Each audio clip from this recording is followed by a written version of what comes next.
preacher, you just 13. You're not 13 years old in sin. Hey, I want to say something to you. And sin's the same. Whether you're 10 or whether you're 100, sin's the same. And thank God I'm glad that my sin debt got took care of. Amen. And by the way, that's been 47 years ago, and I'm still excited about it.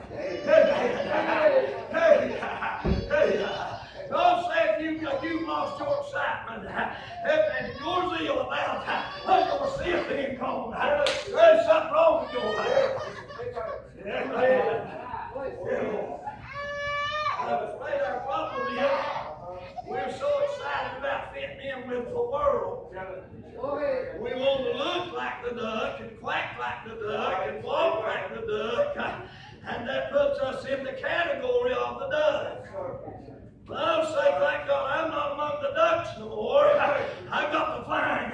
Hey, he said, thank God, wait upon the Lord. Mount up with wings as eagles. Thank God, hey, I'm there.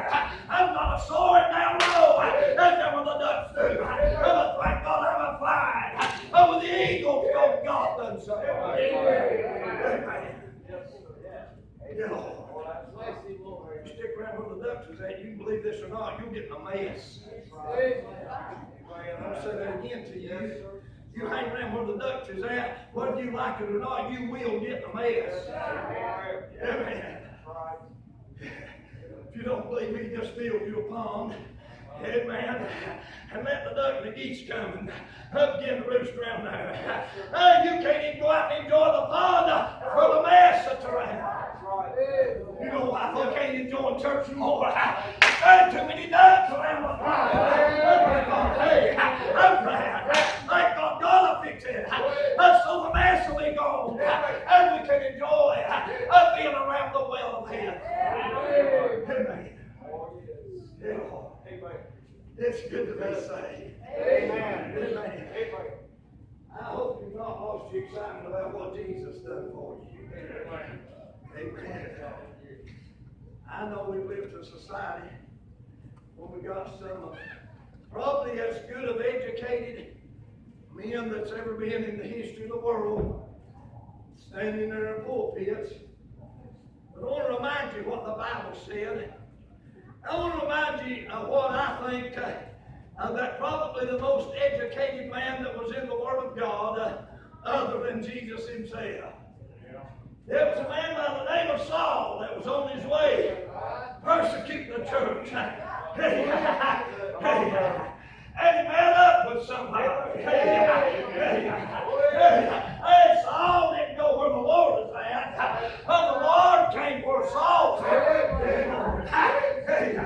And he come where he was at. Thank God he manifested and the truth of his word to old Saul. And Saul left out unchanged from what he used to be. Now, if you're still the same way you've always been, you didn't meet the same God that Saul met on the road. I mean, if you still live in sin and it'd be all right. I've got news for you. You didn't meet the same man as Saul. Because the Bible said in the book of Corinthians, if any man be in Christ, he is. That word is a present tense word. That means right now. That don't mean whenever I get my new body, that word is. That means he is today, right now, a new creature. Amen. Amen. We've everyone used this excuse, but I live in the flesh. I want to remind you, the book of Romans said we don't live in the flesh.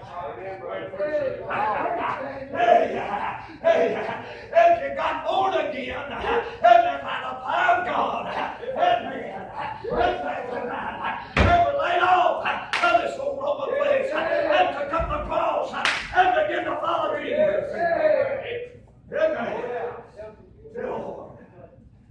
Oh yeah, we live in time. We like pet sin. Most of us like to do it because our children are knee deep in it. Go ahead. Amen. Listen, well, that's my daughter. sin's still sin. God ain't going to have nothing to do with it. The only thing God will have to do with sin is clean it up. And He gave His Son that it might be cleaned up. Lord. I say we've got a sin problem in the church. Amen. In America in the year 2017, we have a sin problem in the church. What do you say, preacher? I'm saying the Bible said this also, that in the last days, perilous times shall come. What was He saying, preacher? He was telling us that in the last days of the wickedness that used to take place in the world out yonder, away from God's house, in the last days, men would bring it right in to the house of God and try to do their own thing. I would say we're in those perilous times.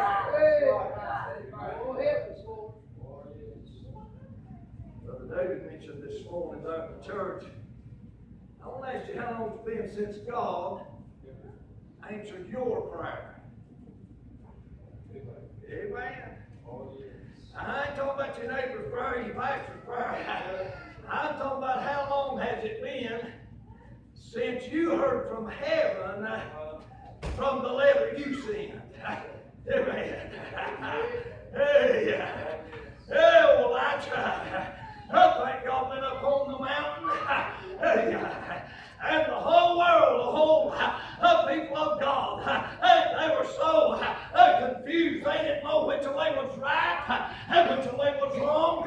The prophets of Baal were there, and they didn't know which way they was going to go. And the Bible said when Elijah showed up, that he showed up, that bunch was sitting around not knowing what to do, what to say. And the Bible said Elijah said, hey, what's wrong? What's going on? And they said, we don't know who's right, who's wrong. He said, I tell you what, let's do. He said, let's just have a contest and we can prove who's right, who's wrong. I'm glad tonight. You can still prove him. He can still be proved. And he'll still prove out victorious. Amen.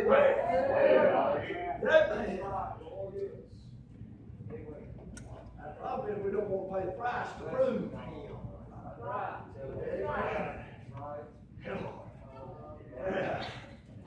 Elijah prayed 63 words, I believe it was.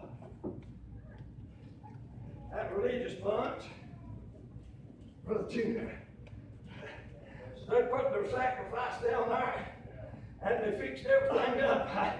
They went through their ceremony just like they always had. You know what's happening down around the house of God in the year 2017? We're just going ahead and go through our ceremony. Whether we know whether it's right or wrong, we just go ahead and do it anyhow.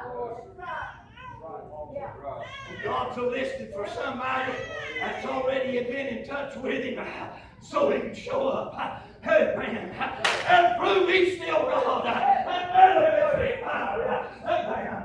I'd like to pray that a religious crowd, they had everything fixed up, and they began to call on Baal. They cried, they screamed. By the way, I believe what it was, they had their praise and worship team up there.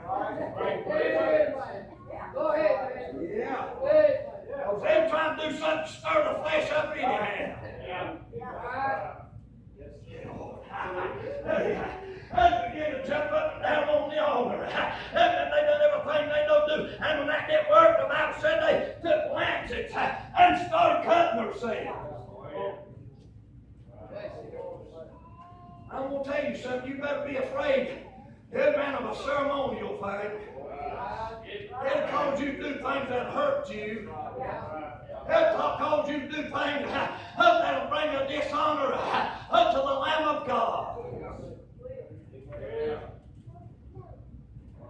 Elijah said, when they got through, here's the problem too. Elijah said, I can tell where we need to start. You know the only way you can get anything fixed is have a starting place. I mean, you can't jump in on the end of it and expect it to be fixed when you know that you should have jumped in at the start of it.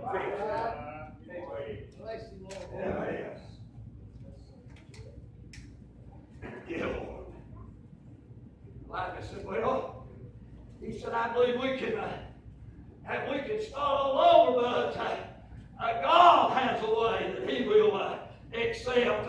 And he won't accept anything less than what he's done told us. Elijah said, let me tell you what we're going to have to do first. We're going to get our altars fixed back. Go ahead. You want to hear from God tonight? You want to hear from heaven? I'll tell you the starting place. Let's get your altar fixed.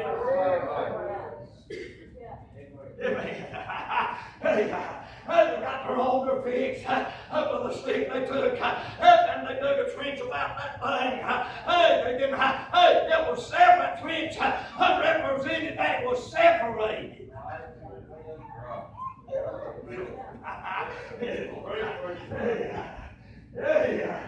I'm thankful that still, God's word still requires and demands a separated life. Hey, I don't know if you know it or not, up in 2017, God still said, be ye holy, even as I'm holy, thus saith the Lord. And we've decided that God's just going to smile and wink at us and say, it's all right. I'm going to tell you exactly what God's going to do. If he couldn't look on his son at Calvary because of sin, he's not going to look our way if they sin. Yeah, man, you believe that tonight? God is, hey, ain't no use to you to pray unless you're praying the prayer of repentance. Because God's not going to look your way, man, as long as there's sin there.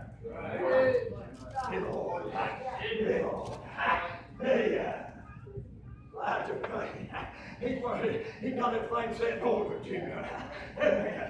He got the altar fixed. And he had to put the right stuff in the trench. You know what will separate you from the world and the religious crowd? What you put in the trench. You know what was in the trench?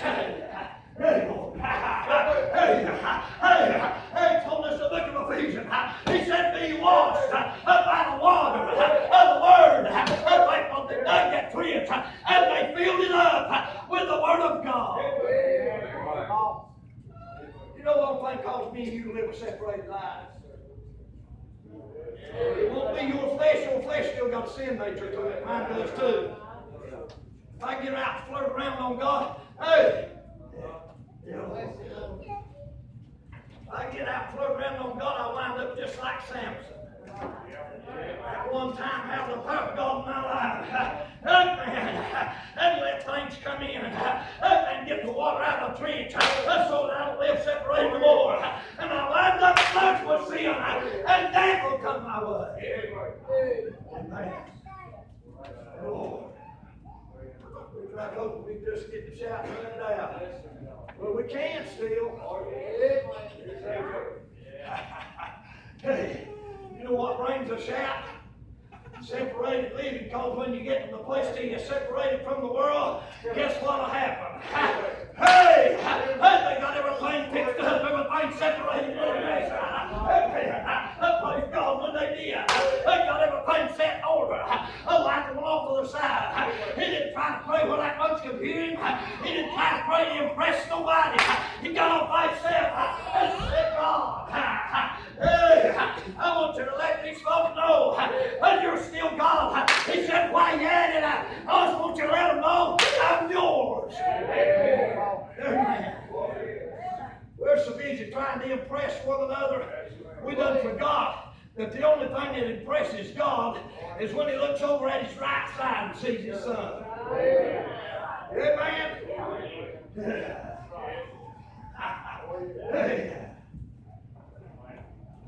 Elijah prayed. When he prayed, Because there was a separation. He didn't come in there and fit right in with the prophets of Baal. He didn't come right in there and fit in with that confused bunch. Amen. He come up there knowing in whom he had believed. Amen, and believed. Amen, that he was able to keep that. And he committed unto him against that day. And so he got to calling on God. Hey, it didn't take him all night. It didn't take him 20 minutes. It didn't take him 5 minutes. Thank God, 63 words. I believe. And then he prayed. And the Bible said that God reached over the portal of heaven and sent the fire of God down and consumed the sacrifice, licked up the water, and Elijah went on worship while God was in this room. You won't ever get to worship till you get separated. Amen. We can go through our ceremony, and we do. Week after week after week. I mean, most of us.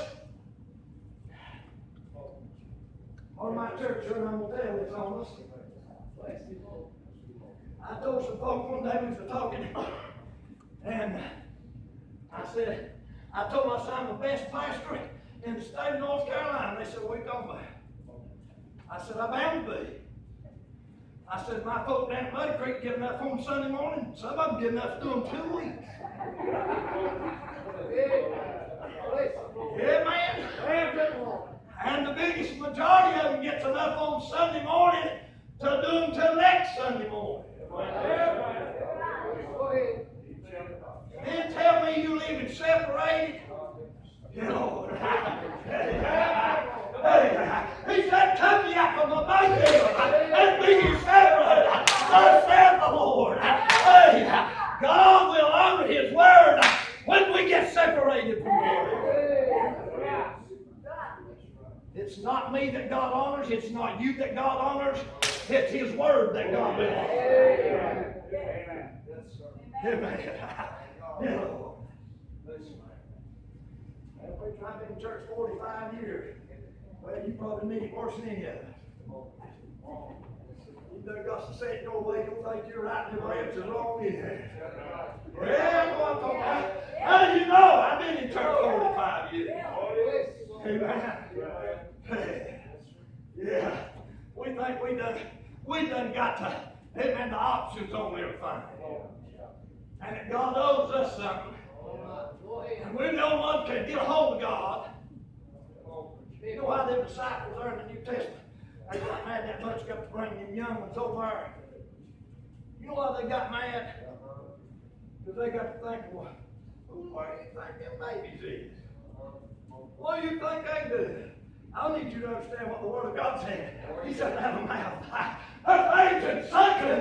He's perfected praise. Hey, I'm glad. I thank God ain't looking up on the sides. He's looking at what we need from him. Amen. You know, I ain't even got to my text. Don't hurry. Yeah. I remember when I first got married. Married my wife. Let me just go ahead and punch this in while I'm right here. Marriage is honorable, the bed's undefiled. I said marriage is honorable. God don't expect you to be shacking up and think everything's all right. Yeah, man. God don't expect you trying to be a shim. He wants you to be a him or a her, but not a shim. Yeah, man. Oh, but you know what? You know I hate to hurt their feelings. I'm going to tell you something. You better not even ask the Jehovah's Witnesses to come in. God said if there's any come, and declared any other way, that he told you not to have nothing to do with them, and turn them away, and get away from them. Amen.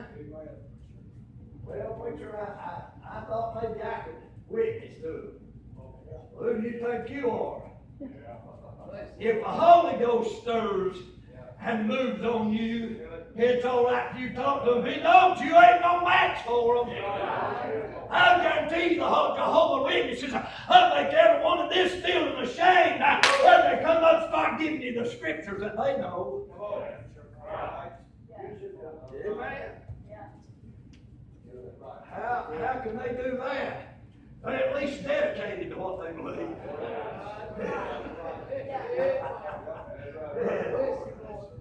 Well, preacher, we live in a different society.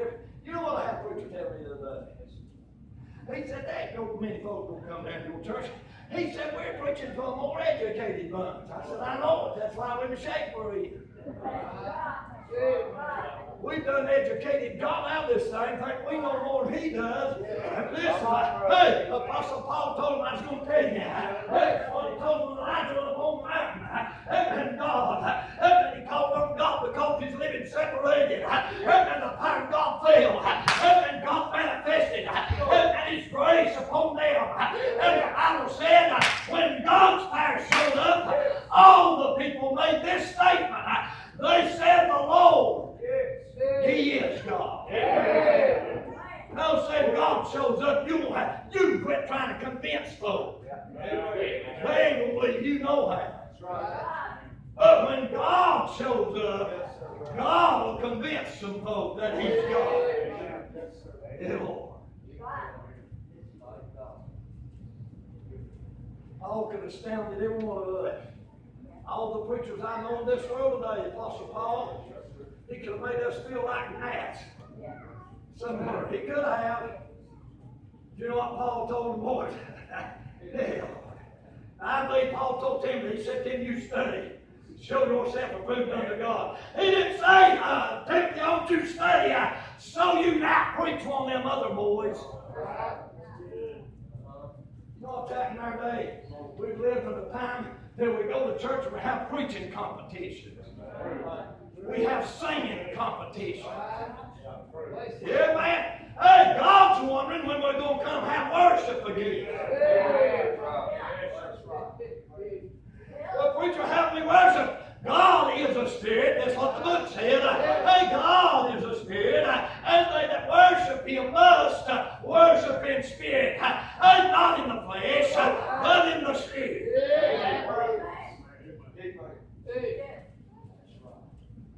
If God ever gets bigger than you are, He'll come out of you in spite of you. Amen. Amen. He will.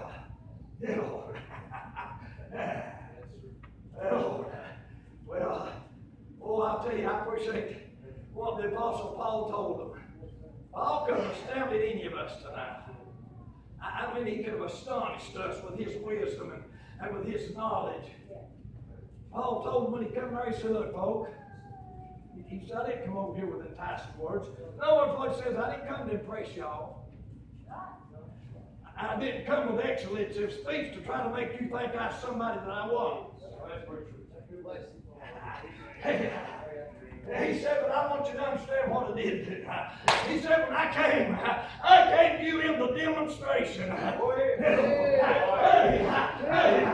told the church the other day, any y'all ever had an encounter with a vacuum cleaner salesman? Any y'all ever had an encounter with them? Raise your hand if you had an encounter with a vacuum cleaner salesman. That's sort of how we are in the house of God.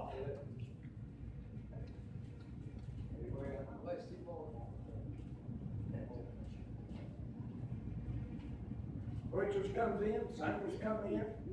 I can say that about singers I've sung all my life too.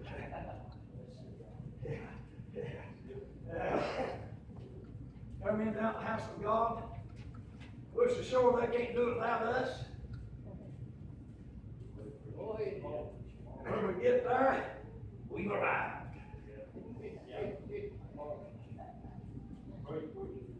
I'll tell you one thing, if we'd ever come in humble on our face, we'd get to leaving out saying He arrived. He showed up. Hey, He's come by the when we do that, we'd be like David Old. We'd say, boy, I was glad when you got church tonight again. Well, David said, he said, I was glad they said it's going out the house of God.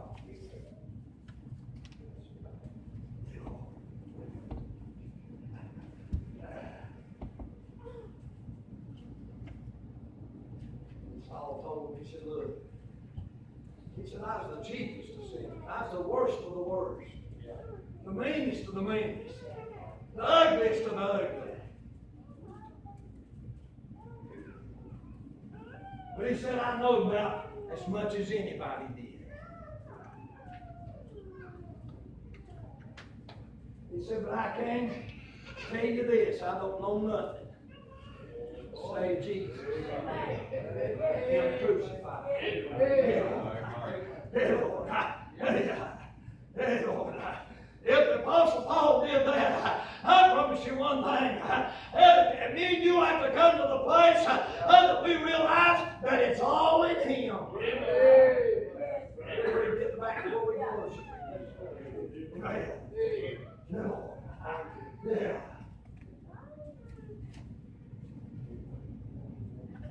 Back and play yourself, they'll bring that thing in, and they'll just about barge in whether you want them to come on in or not. They'll say, we'll leave about 15 minutes, and 2 hours and 15 minutes later. Yeah. Y'all been there, ain't you? Yeah.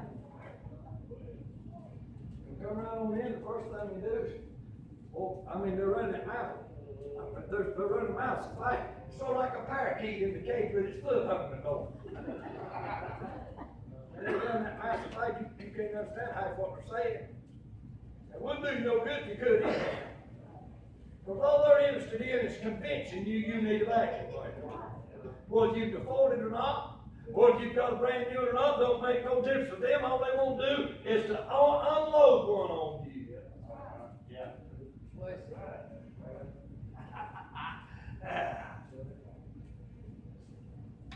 And they get down there, they'll come in. Let me ask you this.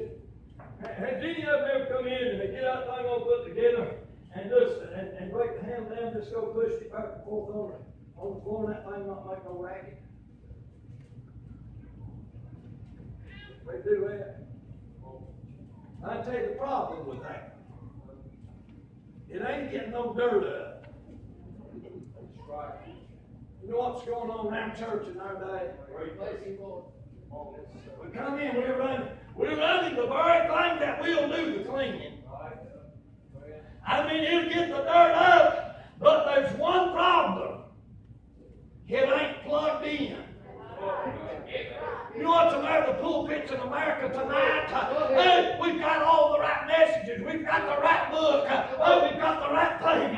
But we ain't been plugged up in so long that we don't even remember how it feels. Not so bad. Hey, when we get plugged back in, the fire will show up. I need to promise you something. When the power gets plugged in, it will get rid of the dirt. I'm talking about dirt that's way down in there you can't even begin to see. Hey, that thing will suck it from out up and way down deep on the inside. I'll say God will clean you up. Amen. From your own part of your soul. Hey, God will. Get rid of the filth that's in there. But the power has to be on the scene.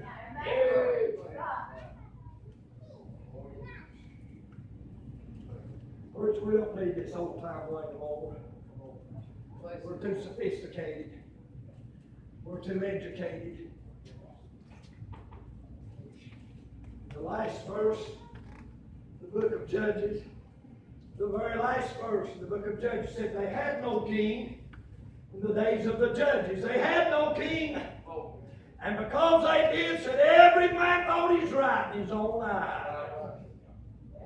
And I tell you what God said. Let every man be a liar, but God be the truth. Hey, God's still the truth. Whether we believe it or not, God's still the truth. Amen. Yeah. I had two other scriptures I was going to read. I didn't thought of this. You're going to have a starting place, so don't you? And you used to try to worship when we got no altars. Amen. I Brother Jason told Brother David where we go. That God granted the privilege. The privilege. Go down to his prayer places, see. Most of us went to ours too. Right on that Berkeley.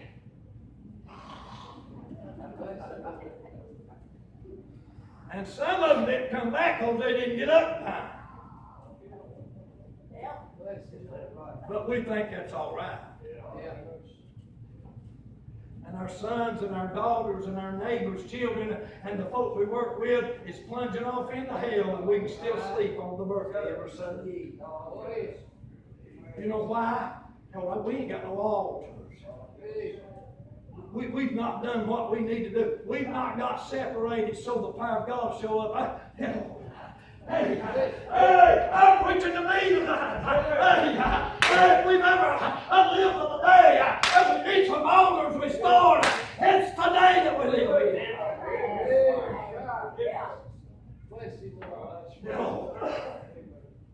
Having an altar will cause us to be separated. Not having an altar will cause us to blend in.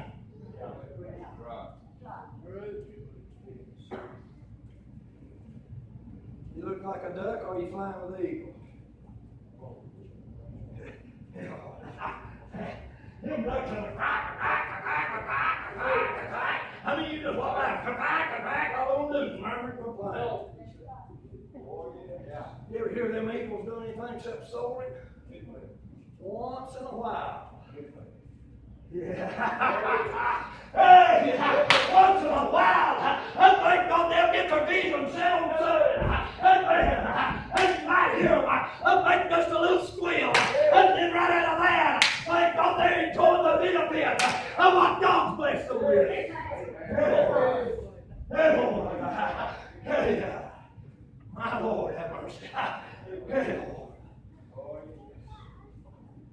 By the way, if you get where you soar, you ain't have to do a whole lot. The wind currents. God just come by one time and go.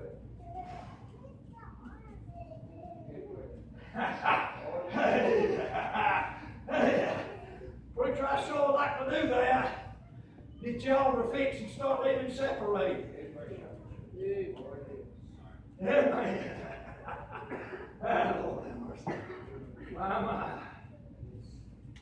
From the years that I grew up as a lad of a boy, when I go to church, all across this land, when I go to church, it almost sickens me when I go in and leave. What man has done to what God tried to set up for us. The Bible said sinners are not even supposed to be able to stay in here when we come. They're supposed to be able to come, but they ain't supposed to be able to stay. Because when we get in here, we've lived separated, we got our altars fixed, and God is going to show up. Yeah. Hey, he said the sinners can't stand. I've sent my congregation. The righteous lie, cause the power of God to show up and convict them. By the way, I still believe in old time conviction. You'll never get no help till you get convicted. Well, Sam worked in the sheriff's department there for a long time. You can ask him what day some things has to take place before conviction. First off, there's got to be some evidence. Before you can have a conviction, there's got to be hey, I'll say tonight, most of us think we're all right in spite of anything else. Faith, the substance of things hoped for. The evidence of things not seen.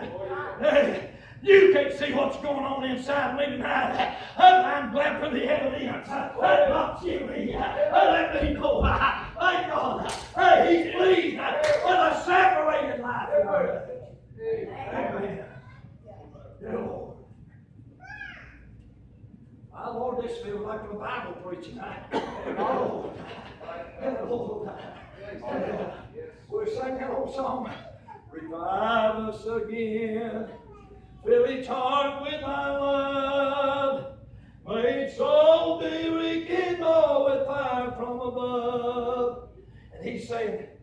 I will. I will. I will when you get your altar fixed. When you get the water poured in the trench. When you get to living separate from the world. I'll do that. I'll revive you. I'll fill each heart with my love with a pipe heaven. Yeah, Lord. Preacher, what can we do to fix it? Well, first thing Elijah done, he's got to get the necessary things that it would take to fix the altar. Yeah. I'll say there's some necessary things that it take to fix the altar. One is godly sorrow in your heart that you've sinned against God. You can't repent without that. Because godly sorrow worketh repentance. So that's one of the essential things that's needed to get an altar fixed. God, I'm sorry. Lord. Hey, when we get to go get the essential things that we need, that first thing is the godly sorrow. That second thing, the book of Hebrews, he said, without faith, it is impossible to please Him. What is faith, preacher? That's stepping out on what God's Word says, whether you see any effects or not. Just believe in God that He is God and that His Word's real, that's true, and that there's power in it, and God said walk by it, and we're going to, whether there's any feeling in it or not. We're waiting on a big feeling.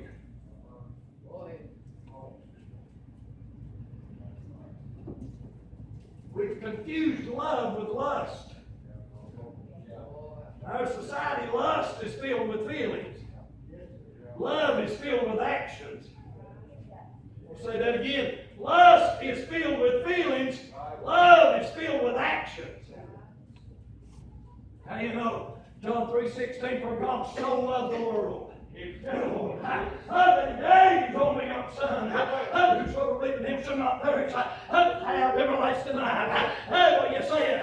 I'm saying God has put in action His love toward us in that He sent His Son for such a crew as we are.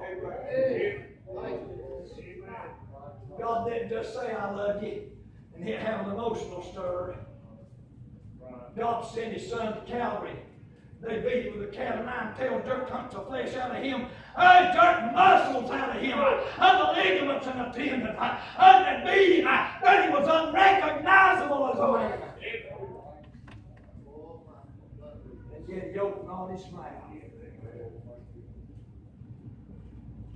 They took Him up over a place called Calvary, Golgotha. Hell,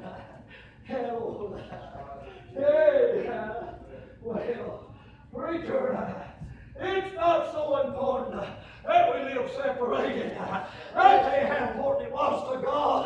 He watched while they beat Jesus. He watched when they took Him up there, and I believe Jesus laid down willingly. They drove the spikes in His head. God watched all of it. Why? Because He loved me and you. He wanted me and you to be able to live separated from the world, because living separated, there's victory. Living unseparated, there's violence. I'm telling you now, living an unseparated life from the world brings violence down in your soul. You're always in a turmoil. Living separated, thank God, brings the peace of God. No matter what's going on, living separate.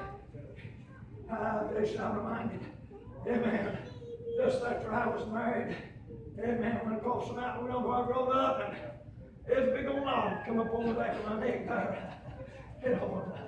And I walked in over my mom and dad's house the other day, and I got in there.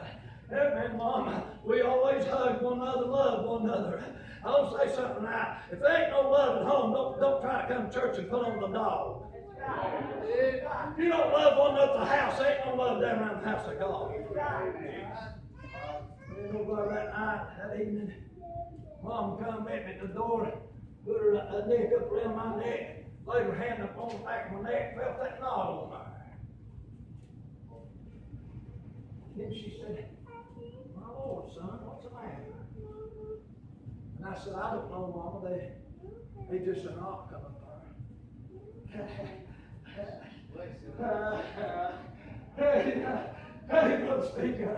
Hey, she said, "Well, son," she said, "Didn't the Bible say, didn't the Lord say where any two would agree on touching any one thing? I didn't do it for you." I said, "Yeah, he did, Mama."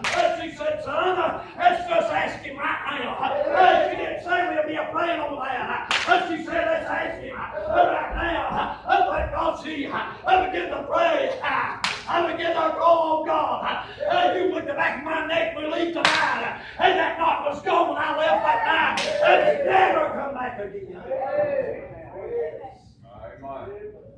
Because I'm who I am, but somebody had lived separated. Because when they called on God, He showed up. Amen. I'm going to tell you something tonight. God will still show up when we get separated. We're harnessed up with the world. We're harnessed up with religious activity. We're harnessed up with society. Hey, we're more interested in the rich and the famous than we are the gospel.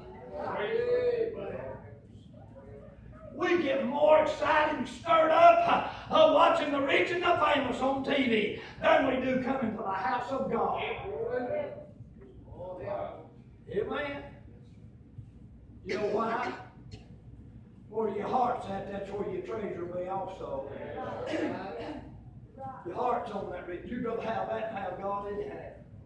That's why it stirs you more. That's why it means more to you. Oh yeah, we go to church. We've been going to church all our life.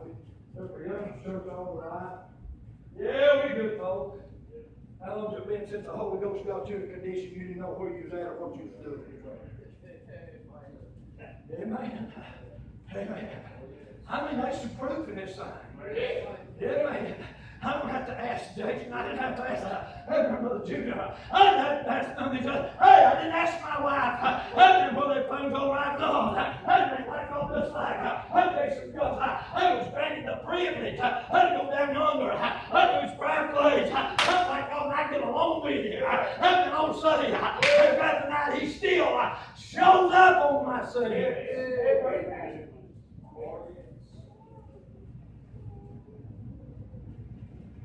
Oh, I like this church. I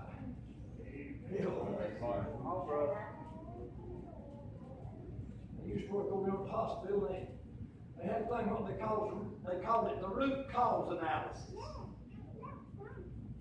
What was that?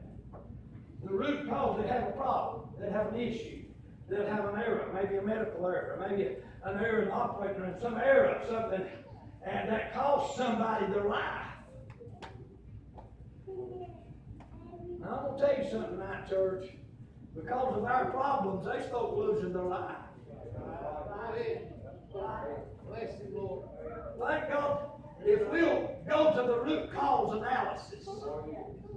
What is that, preacher? At root means get to the bottom of the issue. I mean, get to where it started. I mean, that's where the root's at. The root is the beginning of the problem. And the cause is, how did that root get there? And you believe this or not, the Word of God says if we ain't careful, there'll be a root of bitterness spring up in us. That preacher didn't speak to me this morning. You know, Sister Sue, she never even shook my hand. The Bible said the little foxes. Just little things just like that. We'll harbor them in our heart, and the first thing you know, there'll be a root of bitterness.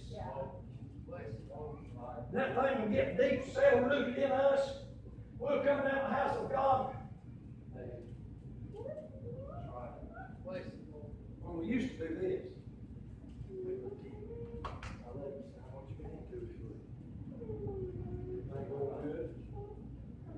Now, because that little issue that the enemy come by.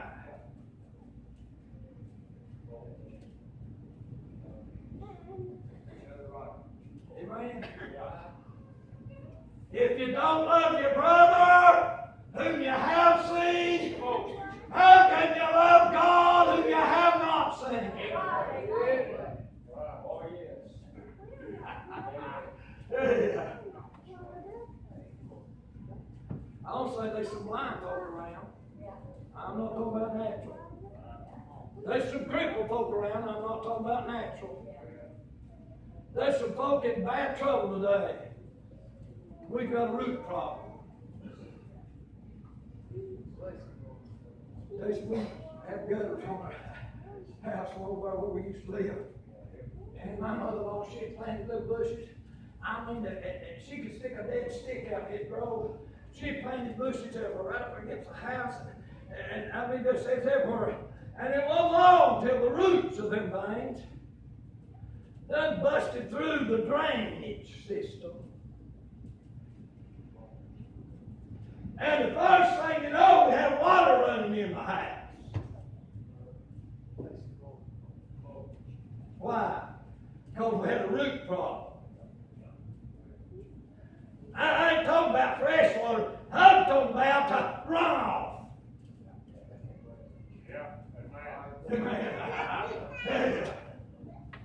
I mean a mess in the house. Because we had a root problem. The average church member tonight has a root problem, but we're too proud to acknowledge it. In the 51st Psalm, David had sinned with Bathsheba, committed adultery, committed murder, and David finally come to the place till he said this: God, I acknowledge my sin. He didn't say, God, if Bathsheba hadn't been out there naked, I wouldn't have gotten this shape nohow. If you'd have been doing what you're supposed to, you wouldn't have seen her out there. David had to come to the place, he said, God, I acknowledge my sin. He said, God, I'm so miserable. He said, I ain't felt your peace. I've not had the joy of thy salvation stirred me so long. He said, God, I'm so sick of being sick. He said, God, please, create in me a clean heart. God, renew a right spirit within me. Because I will tell you something, without a clean heart and a right spirit, there ain't no joy. God put it in the right order. David had it in the right order. Create that clean heart. That made me. Renew a right spirit in me. He said, then God, please restore unto me the joy of thy salvation. Did I tell you tonight, God's in the restoration business. If you've seen me before, God got a hold of me. I'm just so ready. That man, old rusted out piece of junk. And God come by and pull me out of the ditch. Hey, pull me in out of heaven, up like the garage, and begin to do a work on this. It don't do you a bit of good and to restore the outside of that thing if there ain't no engine in it. Most of us like for it to look real good whether it's got an engine in it or not. Amen. Somebody come up and say, boy, that's the nicest one I've ever seen. Crank it up maybe here. It's just flux. Got no ain't no power in it. Nothing in it to get you nowhere, but take you nowhere to do. It just looks good. You know all that look good stuff is for? Impresses the flesh. Want somebody to think we're something when we're nothing. The Bible said when a man thinks he's something when he's nothing, he deceives himself.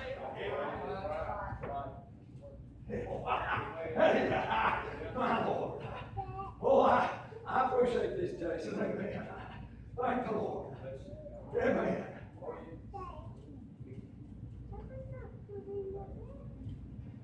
When you go home, do you want to have a genuine desire so bad to come back? And every once in a while you show up on Tuesday evening, amen, thinking it's Wednesday, and since you did, you just go ahead and maybe slip out yonder somewhere and find you a place. Hey, you know what God will do? He go down the road yonder, and your son or daughter, and God begin to visit them, and you'll visit with God. He'll visit can we? We're so busy trying to do the Holy Ghost job, we forgot that it takes Him to do it. Amen. It'd do us good to get to visit God again. Amen. Show up just because there's such a zeal and excitement. I mean, such a pulling down in your heart that you couldn't hardly wait to get to church. Hey, Lord. Hey, you know when you find out that God has restored the joy of thy salvation? When that goes happen to you. I mean, you get to the place you want to be, church, worse you want to be anywhere else. You go to work and think, well, I wish I was going to church. Go to Walmart and think, well, I wish I was going to church. Go to the trade lot and say, well, I wish I was on our way to church. When God gets more important than everything else, the joy that only God, He said it's joy unspeakable. And just a little bit of glory. Joy unspeakable and full. Joy unspeakable and full. You know what the next step after full is? You don't believe me, go home, fill you up a glass of water, I mean to the brim. It'll be full then. Put one more drop in it, watch what happens. You know what'll happen when we get our joy restored? Joy unspeakable and full.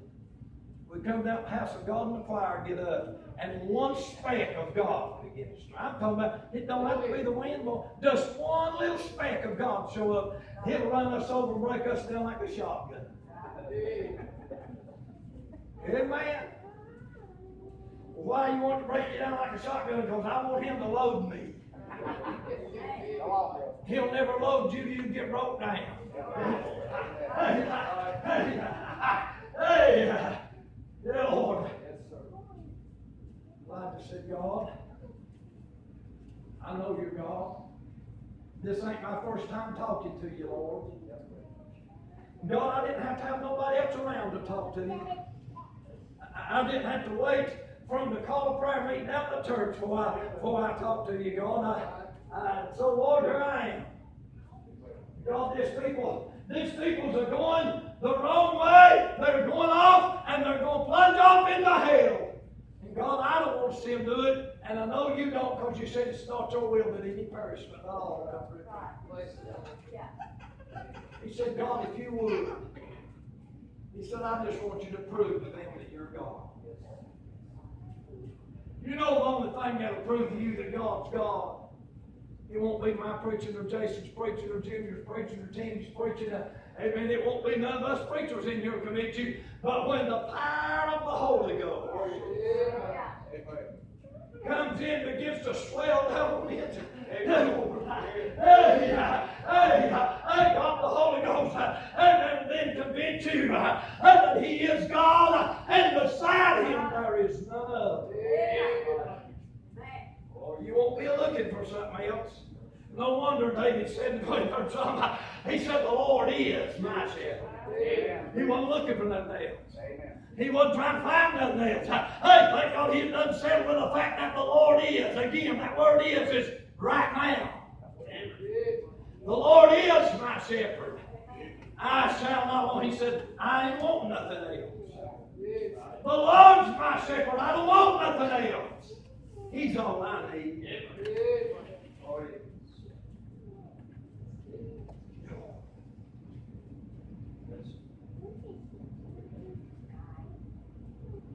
What's your altar look like? Some of you are sitting there thinking, God. That's what it looks like. You ain't God. And I say to you tonight, you will never worship in church if you ain't got an altar at home. You believe that or not, you will never worship at church if you don't have an altar at home. Look at Romans chapter 12, verse 1. I beseech you therefore, brethren, talking to God's people. I beseech you therefore, brethren, by the mercies of God. What was he saying, preacher? He's saying you can't do it on your own. You're won't do it by yourself, but by God's mercy you can. By the mercy of God, you present your body. What does that mean? Yeah, Lord. A living sacrifice, holy and acceptable unto God, which is your reasonable service. Hey, God's not expecting anything unreasonable out of us. The next verse says this, and be not conformed to this world. What's he saying? Don't fit in with the world's crowd. I'm going to tell you something. Now, if you fit in with the world's crowd, you do not fit in with God. Amen. If you fit in with Hollywood's crowd, you do not fit in with God's crowd. Book of Revelation, he told to the Laodicean church, the last church, that man, he told them this. He said, you're just lukewarm. He said, I would that you get hot or that you get cold, because it being lukewarm, and makes me spew you out of my mouth. What's he saying? It makes God sick on his stomach when we try to be something that we're not. We want to fit in that church, but we just have to fit in over there in the world. I want to say tonight it's time God's people stand up. We be accounted as God's people, as an army that has power in it. Amen. I'm saying, hey, God ain't never had to have a big army to defeat the enemy. God's always had a little army, but he's always defeated a big army.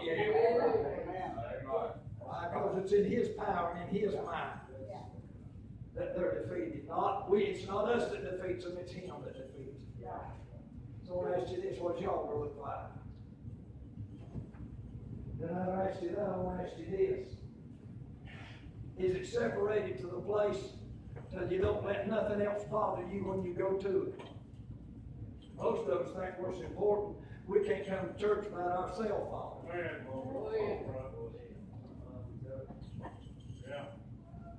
You know what that represents? You think you're more important than God. You come down here and you expect somebody calling you because you're so important. We come down here so God could call on us. God, we want to hear from you, Lord.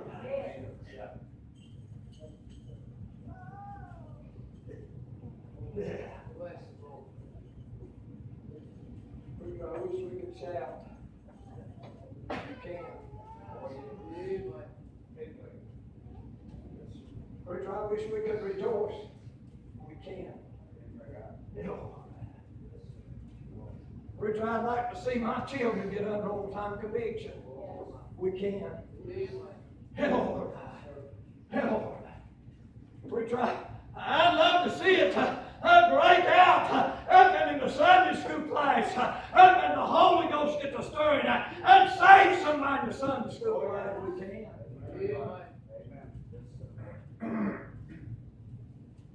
God still wants to do these things. To let us know that it's not our form that he does it through, it's his power that gets it. It's not when we think he ought to do it, it's when he decides that he's going to pour his grace out on us again. What y'all look like? Have you got it separated? I ain't read this scripture probably in 6 months. Say this ain't what I had to give us tonight. But I got just little enough sense to know if we don't follow God, we just wasting our time.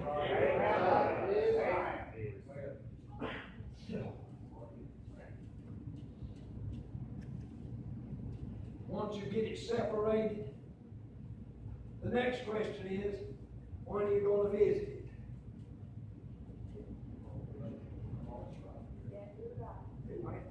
You can have an altar, you can have it separated, never go to it. It will not help you one bit. Hey, all right. Hey.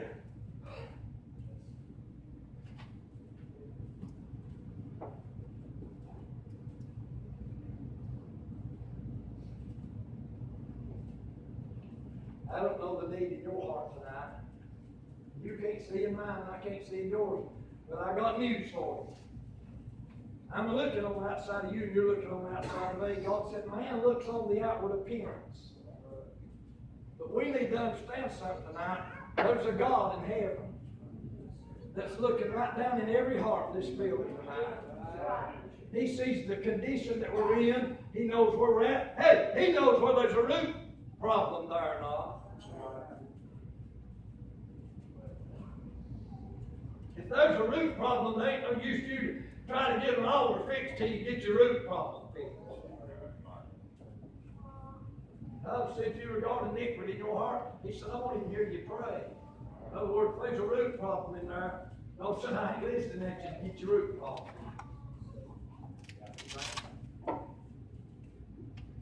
Which we all right. That's what they said in the last verse of the book of Judges. Didn't have no king. He's all right in their own eye. Going their own way, doing their own thing. People slipping out into eternity. Every second of every day. Yet the Laodicean church said, here I sit a queen at ease. Even that. God's blessed me, my hold no more. I don't know whether everybody else sees it or not. If that's your attitude, you've got a root problem. If you get the root problem fixed, I promise you one thing. We get the root problem fixed, get the altars restored, and get them separated, and spend time on them. I promise you, on the authority that's in God's Word, God will show up again. Amen. Amen. God will show up. He will show up again. He desires to show up again in my life and in your life. Every individual, God wants to show up in our life again. Why? Because He wants us to have that too.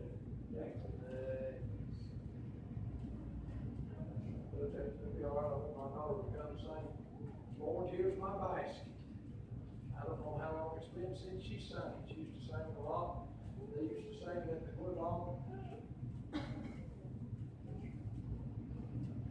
You need to understand something tonight. Until you realize there's a problem, you can't even get it fixed. Once you realize there's a problem, then you've got to do this. You've got to determine if you're willing to pay the cost to get it fixed.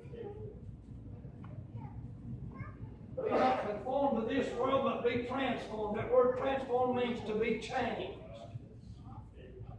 Be not conformed to this world, but be transformed by the renewing.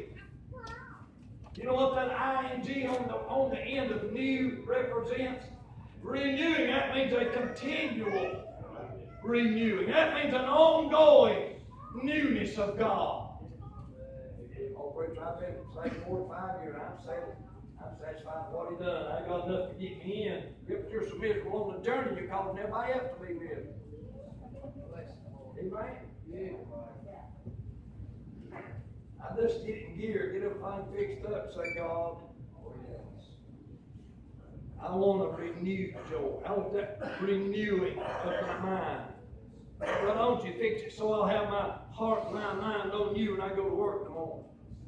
God, when I come in tomorrow evening, I don't want to have a fight with my wife and my children. God, I want to have a renewing on my mind.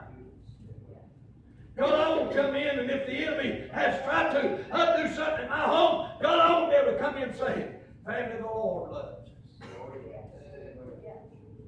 Family, don't worry, God's still in control.